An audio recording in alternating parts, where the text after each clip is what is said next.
adventurers, storytellers. Welcome to this week's edition of the Worldbuilders Society with Ansel and Maui.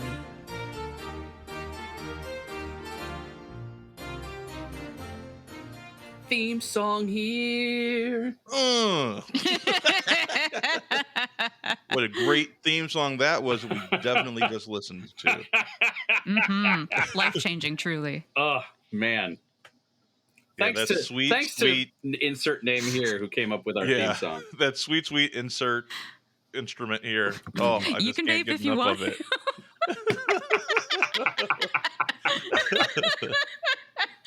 We have had a lot of musical cues already prior to starting the recording. Yes. There's so many cues already. This bodes well. Well, here we are, Ansel. Hey, we're doing it. We're doing the thing, Maui. Episode 1 of The Worldbuilders Society. Yeah. Apostrophe still TBD. There's one in there. We agree on that.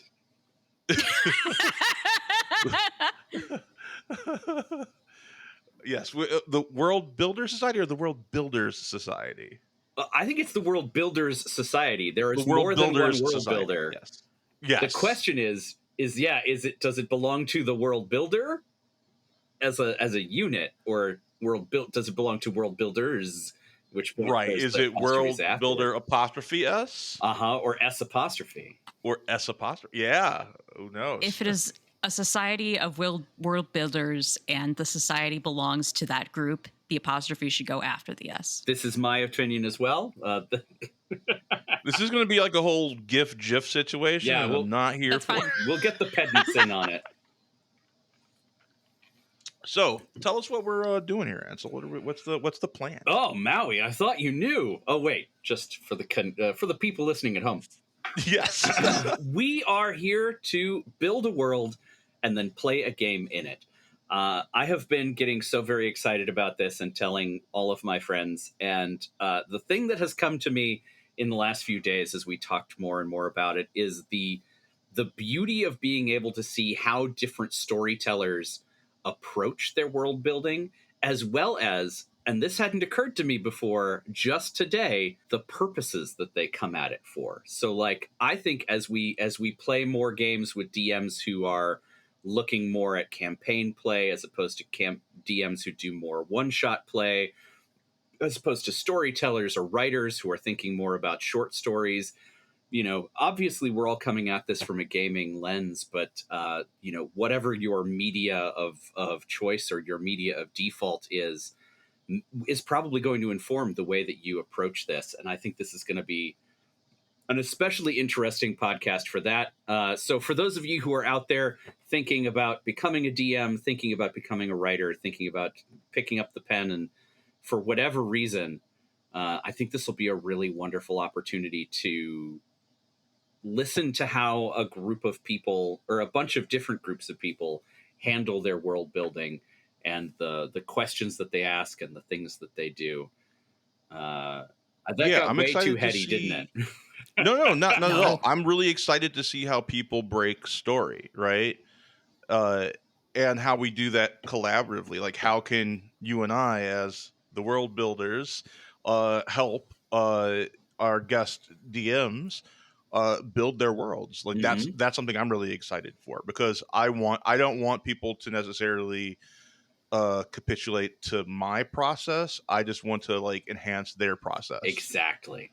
So like I'm just kind of going with whatever you're doing, and yes, anding you, so I'm excited for that, to like learn different people's rhythms.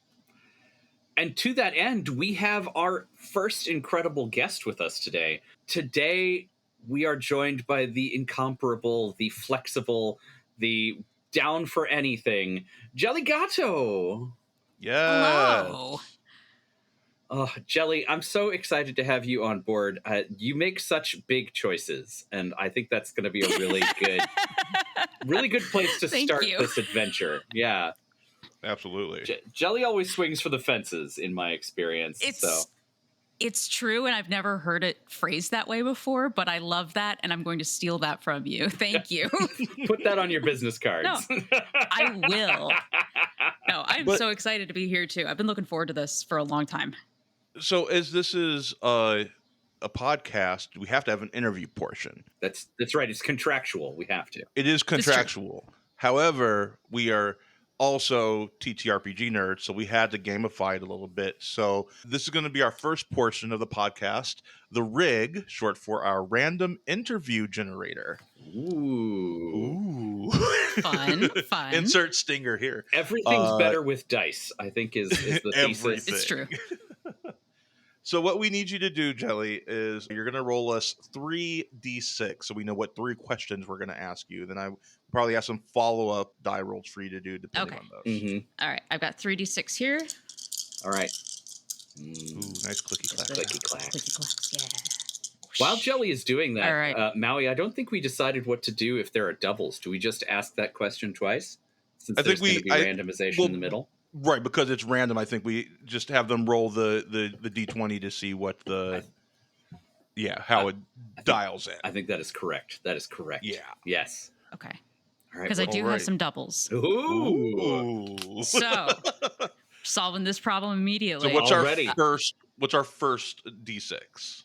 It's a 1. A 1. Heck okay. yeah. This is great because now I'm going to need you to roll me a d20 and a d8. Put those over there.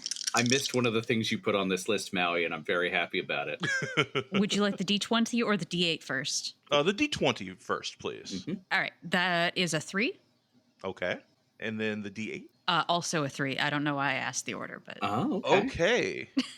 Can you tell us the funniest pop culture reference you have ever worked into a story?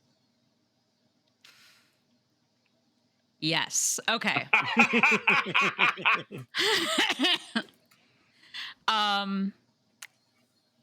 This is the one that stands out to me the most anyway. So I play Saturdays on the Apocalypse Roadshow over on the Liching Hour, and I play a character who is ending worlds or like ushering in the ends of worlds. Again? But also yes, always. It's always a different world. And this character doesn't always want to do that necessarily because there's still people living on those worlds. Mm-hmm. And so I was talking to this group of vampires, and they had been vampires for a really, really long time. And she was just trying to be like, let me back it up. They were vampires for a very long time. They were ready to be done. And so they were on the shore of this lake. They were going to watch the sunrise. And my character was like, well, there's actually some pretty cool stuff in the world to live for. And I had this really great, long, poetic moment of explaining, art's great. Making things is great. I think my character read a poem by Emily Dickinson to them because that is what she does. And then after this poignant pause, I say, so here's Wonderwall. And that was my moment. I had to break the seriousness somehow, and that was the thing that came to mind. Here's Wonderwall. And anyway, here's Wonderwall. So did your character just start playing Oasis like on a acoustic guitar, like a college freshman trying to woo a lady? Mm-hmm. Yes. I don't know where she got the guitar, but there was a guitar, and she started singing. And the lady she was trying to woo, I'm sure, heard her. So I love that. All right. Well, that was my first question. Ansel, why don't you ask a question next? Okay. Hey, Jelly, what's your second D6? My second D6, would you like the double or the second one? Oh, it's a double of the one, I'm guessing? It's a double of the one, yeah. Oh, okay. Yeah, let's do that. So let's get another Okay. D20 and another D8. All right. All right. For the D20, I got an 11. All right. Ooh. And for the D8, I got another 3. If you'd like me to re-roll that, I can. Yeah, let's re-roll the 3. Yeah. Okay. All right. How about a 4? Okay. This is going to be really interesting. You're going to have to dig deep for this one. Okay, I'm ready. Can you tell us about your most emotional magic item to have worked into a story? The most emotional. I can think of one, honestly. Wait, so how blue are we in this podcast? Hey, Out of curiosity. I think this is a podcast for grown-ups. Okay, because first thing that came to my head was the dildo of sadness. Sorry, what? The dildo of sadness. That was not even a thing that I've ever put into a game. That was just the first thing that immediately popped in my head from that question prompt. Okay. So what I'm hearing is we're creating off the dome. I am now going to put that into a story. Don't get me started on the double-ended dildo sword that often comes up on Pocket Bitch. That is a thing that happens. I think it's also got lasers. That's exactly the sort of thing Lich does. It's true. Yeah, he just rolls on a table. This is a thing. Have fun. Mm-hmm. Yeah, that's very Lich. Yeah.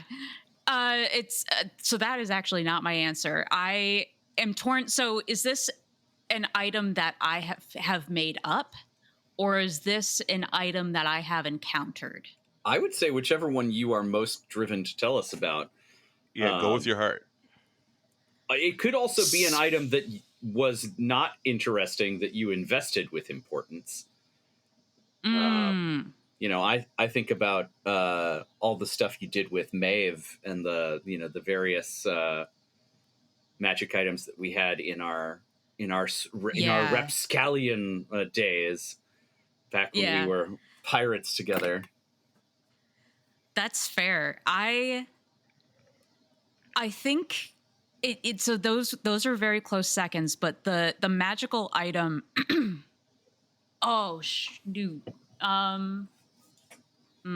something came up from my memory and now it is a contender. Ooh. You can tell us about both. We're not going to stop. I'm going to tell you about both. Okay. So the first one, I guess it's less of a magical item, but it was definitely emotional, and it definitely is an object. Okay. For a very long time, it was like 5 or 6 years total. I played in a game of Exalted with some college buddies. Heck yeah. I love Exalted. It's so good. It's so good. And my character had a kind of like a troubled relationship with her father just because he was the king and she was a really bad princess. She just wanted to do alchemy. There's a lot more there, but it was this whole thing where we ended up in, and at this point, I don't even remember where it was, because at this point, it was about 10 years ago. We encountered this object. When you sat in it, it took you back through your past. Ooh. And so Yzma, who is my character, got put back into when she was a child in the castle that she called her home. And her father is there. And he is trying to protect her somehow, but she doesn't quite understand because she's like 6. Her mother is also there, and through the memory of what happened, she ends up killing her mother, and that is why her father ends up being so protective. And that hit really hard for me because at the time I was also working through like inner child stuff and working through, hey, your parents are actually used to be kids too. And so I was like a sobbing mess at the end of that campaign, or at the end of that adventure. It was really, really good. And highly recommend sitting in the childhood trauma chair again. Aww. Yeah, it was really, really good. All right. And then the second one, a lot more lighthearted. We were playing 2nd edition Dungeons and Dragons, same group of people. This was before then. And we had a ring. And it said, if you say the magic words, you might get into trouble. And because I wanted something to happen, I said the magic words. I said, "There's no place like home." And I disappeared. And Heck that was the yeah. first time I was forcibly separated from a party at any point. Oh. And I had to basically work for the bad guys after that point. It was awesome. That's and that was my cool. first kind of plot twist of that variety. And it made me realize how awesome plot twists and having double agents is in a tabletop RPG, and having a character not necessarily working for the good of the party on purpose. It brought a really cool dynamic to it. So highly recommend that as well. I am a big endorser of that kind of thing, as long as everybody's chill about it. Yeah. I love a plot twist like that, where like one of the characters is working counter to the rest of the group. Mm-hmm. Yeah. I was also just a terrible liar at the time, and so everybody who was a player could see through the fact that I was just fibbing through my teeth about, these are good guys, I promise. I liked it at the time. Like, I've gotten better since then. Mm-hmm. I've gotten better since then, but all right. Well, we have time for just one more question. Okay. So, what's that last D6 you got there? That is a 5. A 5. Okay, can you roll me a D20, please? Yes, I can. A 13. 13. Okay. What was the most creative session that you've ever run? And I know you're more of a player, so feel free to tell us about the most creative, big choice that you have brought into the session. I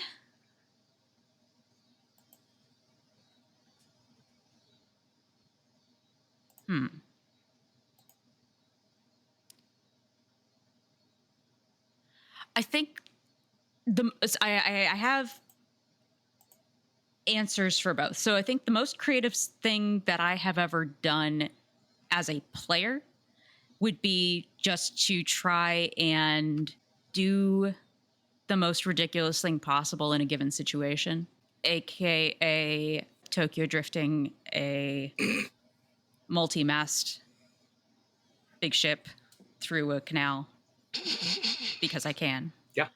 Yeah. And rolling well enough to make it happen. Yeah. I mean, once you learn that was a lot of fun. Yeah. Hey. The sky's the limit at that point, Maui. And just realizing, okay, if I want to do something that's not just going with the flow, and I find that going with the flow as a player can get stale. And now that I've started running games more often, I have found that that is the same for being on the running end as well. If your players just go along with everything you do, it gets stale pretty fast. And so if you can throw a wild curveball at any point, everybody seems to have a lot more fun with it. But it's not for all groups, so use that wisdom with caution, I suppose.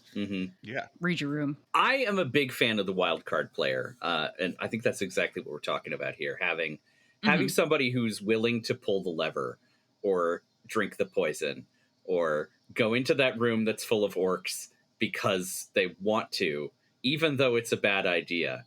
And I think that there is a tendency as players to want to do it right, quote unquote, or to win.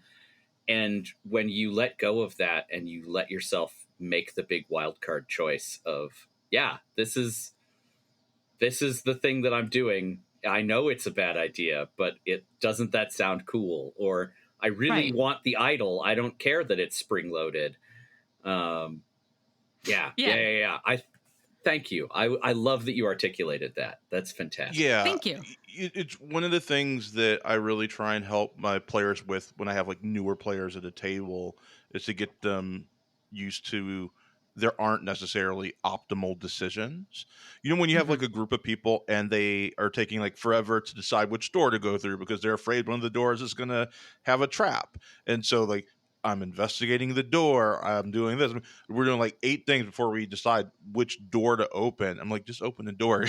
Like, I have not set up a trap so intense that you're going to TPK from opening the door. That would be the worst story ever. I promise. Just go through the door and see what happens. Yeah, but you're not playing with Gary Gygax here. We got you. Yeah. But I have played with DMs who are strict like that and who will put a total TPK trap behind a door. And if you mess it up, then you mess it up. I mean, I guess, again, it depends. But that's not the kind of game that I enjoy playing as much as the storytelling ones. Yeah, I don't want to. So I think there are ways to do things like that, but you can't. Yeah. But that can't be the end of the story necessarily, right? Right. That's just that's fair. Yeah. Right. You know, and the times where I've encountered that it has not been the end of the story. It's been a couple of characters die, you roll some new ones. Yeah. So that is that in their favor. Or you find the next room where there's enough astral diamonds to like get a couple of you back up, or one of you gets to be a ghost for a while, or I had a character and we had this thing where they were on a train of self-discovery, like a literal train of self-discovery. So the rooms would change. How dare you make the subtext text? Sometimes it's a very fun storytelling tool and I love it. But one of the characters, they were rolling so shit that they kept failing on the roll. So I'm like, well, what happens if your character refuses to learn the lesson? And it was like, it was really gumming up the works of the session. So I'm like, and I gave them multiple chances. I get, people came, eventually everybody else finished their cars and then came to that car and they see that she's catatonic. And I'm like, I'm giving advantage because there are people there trying to help, like holding her hand, talking her through it. It's a very emotional moment. I'm like, all right, this is your last roll. And if you fail this roll, there will be severe consequences. And she failed the roll. And the DC wasn't even high. The DC the entire time was 12. Oh, man. And she was just shit roll after shit roll after shit roll. Just could not get there. And so like, okay, you've lost your soul. You woke up, but your soul is still stuck in the in-between. And then it led to this whole quest to get her character's soul back. Yes. And it became a reverberating event through the rest of the campaign. That's how it's done. That's how you do it, man. Yeah. Mm-hmm. Yeah. Yeah, they had to go to a tavern at the end of the universe to like find her soul. And they got to meet like some of the characters got to meet like dead relatives of theirs. So like one of the other characters got to meet their dead dad. And finally have this talk with him. So yeah, I love emotional damage. So that's my shit. All right. Well, that was the interview portion. Yay! Good job, Jelly. The Worldbuilders Society is a co-production of Indecisionist Productions and Reflect Games. Find The Indecisionist on all of these social media platforms I can be bothered to be on, and check out some of my other amazing podcasts and TTRPG Pickup Con, a free monthly event going on at ttrpgpickupcon.com. Find Maui at Reflect Games, and check out the weekly live streams and incredible gaming content at Reflect Games on twitch.tv/reflectgames. Find out more about the Worldbuilders Society at indecisionist.com/worldbuilders.